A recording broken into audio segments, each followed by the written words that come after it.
What I'm talking about today is the whole issue of why would you want to become a podcast guest? I yesterday was actually speaking on this very thing at a very large business event, and it was really interesting to see this is a newish idea. And it's still so nascent in most people's imaginations. Like we all know or have heard of podcasts. Some of us are avid podcast listeners, myself included. Well, I'm also a podcaster. But the whole idea of like guesting is something that a lot of people haven't really thought about yet. The people that have thought about it are the big influencers and people who are influencers and celebrities. They've been doing this for the last 3 or 4 years. They've been all over this. What is now available to most people, and entrepreneurs should really be getting on this and getting on this quickly, is that there are now, as of this year, there are now over 2 million podcasts. And not all of them can manage to come up with enough content on their own. So more than half of them are actually interview-based or partially interview-based podcasts. This is an opportunity for you. So why you might want to consider this, I actually put the question out in this event yesterday, and it was interesting to see about half of the people were all over this idea because it's all about building your brand. And the other half were, because the title of my talk was why become a podcast guest, for podcast guesting for PR, for profit, and for social proof. And some people got stuck on that. How do I get paid for this? How do I get paid? The profit isn't in that people are going to be paying you unless you're Matthew McConaughey, and there's only one of him. So you're not going to get paid for it per se, at least not yet. But the other people realized it was what this does to build your brand that is where the profit lies and is what's going to differentiate you from your competition. So when we were talking about that, we kind of got started with, all right, where's the PR in that? Podcasting and being on somebody's podcast is media. It's actual media.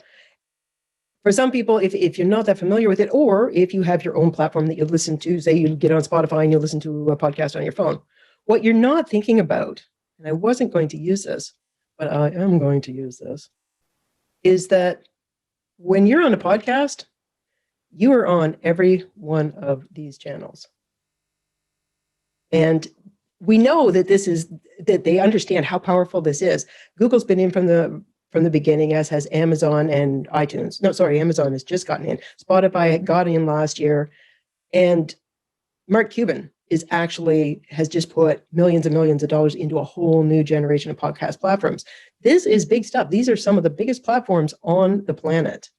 And you have your content and your stuff on here. This is the most amazing PR. You could not buy this in any other format without at least starting with 6 figures of spend for your ads.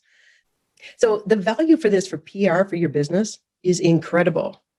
And while you might think, well, how can this possibly, just because I'm there? Well, when you compare it to, well, let me give you an example. I was speaking to a newish entrepreneur recently, and if we harken back to when it was we started getting into business, online business, there's so many moving parts. There's so many things you have to learn to run your business. And she was grappling with the whole marketing side. How do I market? Well, she got into somebody's course and they were teaching her how to market her small business, much like they've been teaching for the last 5 years. Get your CMR, your simple CMR, and start buying Facebook ads. That methodology worked 5 years ago.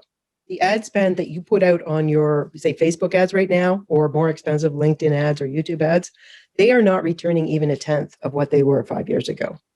So we are in a very crowded market that is since last year in particular, more cacophonous than it could have even been imagined at the beginning of 2020. In last year alone, in the United States, 4.4 million new businesses were registered and launched, and they are all on this space with us. We have just blown it up to a point where your message is not getting heard with using the old channels. So to do that old methodology and to do your Facebook ads and to bring them to your website is virtually meaningless when you consider that there are billions of other websites out there trying to do the exact same thing. However, when you're on these channels that I just had on screen there, every one of those channels is pushing their content and you are their content. They are pushing you in a small way.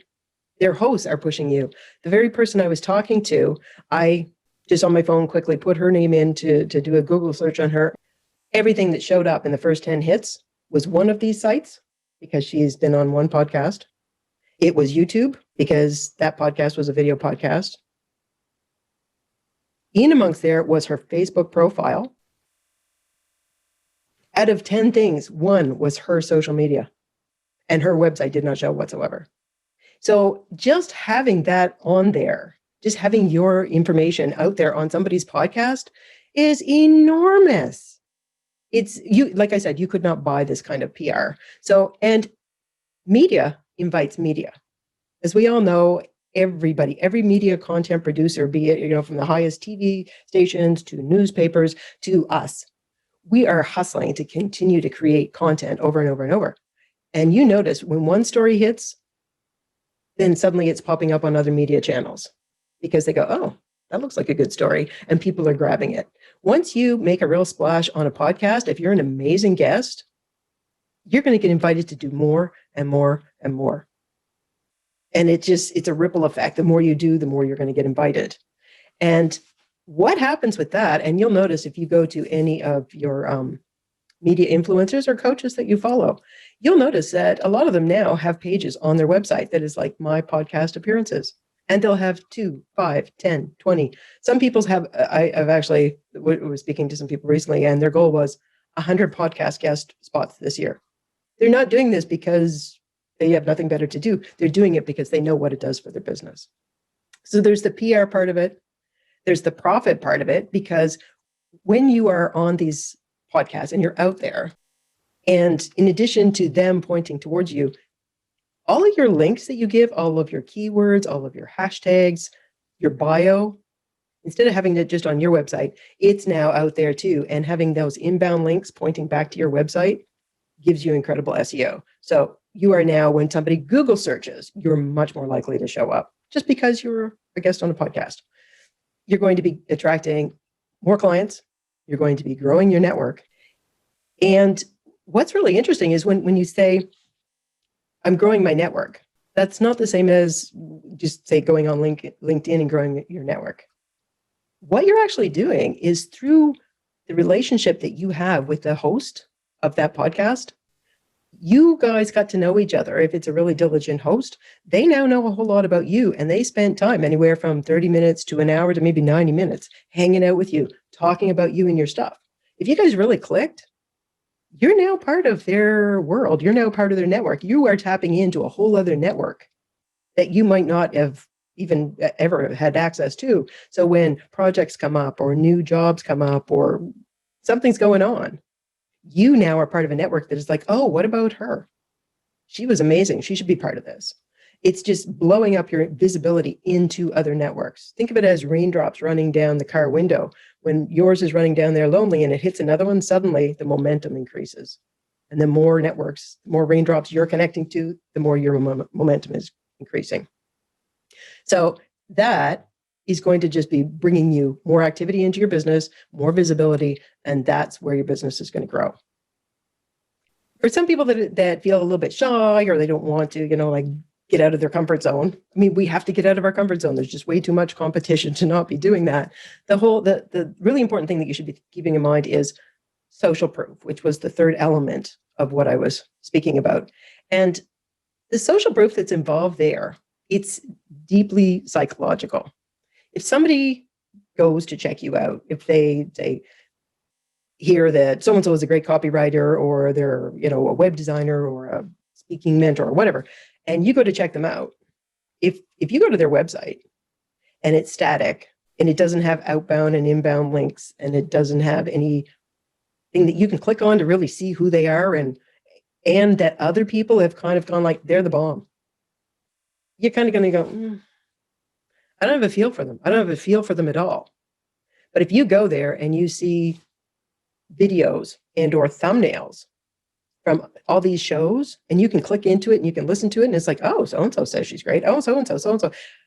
I know you could have been interviewed by people who were like, whatever people, but psychologically, we are hardwired to think if other people like it, it must be good. So hopefully you're going to end up on shows that actually are really good, but just the very fact that you're connected with these other shows and that these other hosts and or podcasts have taken the time to spend with you and spotlight you as an authority kind of whispers to the subconscious of the person who's visiting your site or comes across you on social media as, oh, she's not just your average. She's actually pretty good. Look, she's on all these shows. So you've got that's kind of social proof. So there's two ways. You're identified as being an authority in your field by talking to these people. But also, again, kind of that facile, subconscious, mental coding that we've got. When you are associated and somebody sees she's on Amazon, because Amazon is now actually indexing. You can pick up podcasts on Alexa, on Audible, and on Amazon, and Amazon is pushing. If you're on any podcast that's registered with Amazon, not all of them are yet, you're going to show up there. So if people are saying, oh my God, she's on Amazon, she's on Google, she's on Spotify, she's on Audible, she's on Stitcher, she's on iHeartRadio, could have just been one performance, but you are everywhere. And this has an incredible leveraging effect on how people perceive you.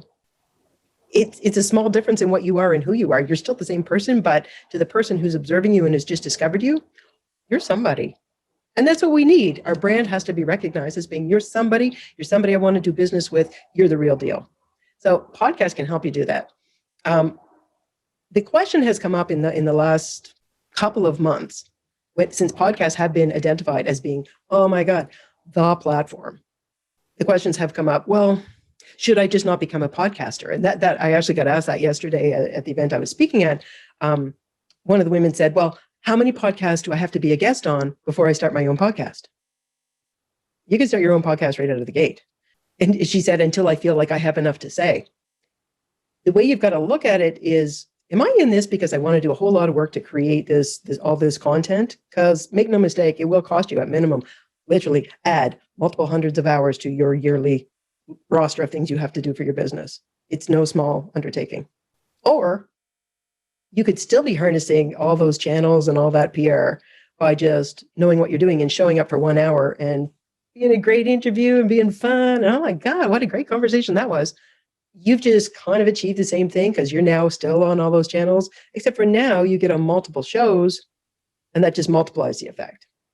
For the average business, unless there is something really unusual about your business that means that people have to know and trust that you have competency in multiple, like 10, 20, 30 different areas, and then therefore you have to address all these areas.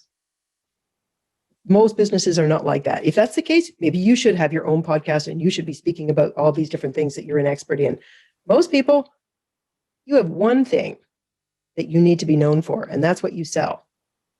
You have one, maybe two brand stories, because wherever they find you, say if for example it's Lisa, wherever they find Lisa, they pop into this podcast on this channel and Lisa's talking about this thing and it's what Lisa's selling. And then they find her here and it's the same messaging. It's reinforcing the messaging. It's solidifying my understanding of who she is and what she does. And therefore I know now what she can do for me and why I should be paying her. If you've only got one or two brand stories, why would you, this in my estimation, unless you were really interested in creating a podcast, why would you take all the time to create the podcast when you can just take that same brand story in slight variations to a conversation on multiple shows? So that's where again, where the profit comes from, because you're not burning up your time in production of a podcast. Your time is being spent very wisely. And the social proof is that you're on all these shows. And what you're also doing, if you get invited on a show, let's say it was somebody in your field, and it should be somebody who's got the same audience that you've got, and you're on their show, again, subconsciously, you are now positioned as a player in that same field. You weren't yesterday, but now that you're on there having that conversation, when people hear that conversation, you are now equal to the person who's talking to you, or even slightly above. So you've just positioned yourself as a player in your field. You're networking with the players in your field that might bring you more media. And like I said, there's nothing like a small bit of media to get you more media. So just getting yourself on a couple of podcasts and then really curating it and managing it wisely, podcasting can open a lot of doors, can raise you above your competition, position you as an authority and an expert in your field, like no other content that you could possibly create. So that's me, blah, blah, blah, blah, blah. Feel free to unmute yourself. If you've got any questions, let's talk about it.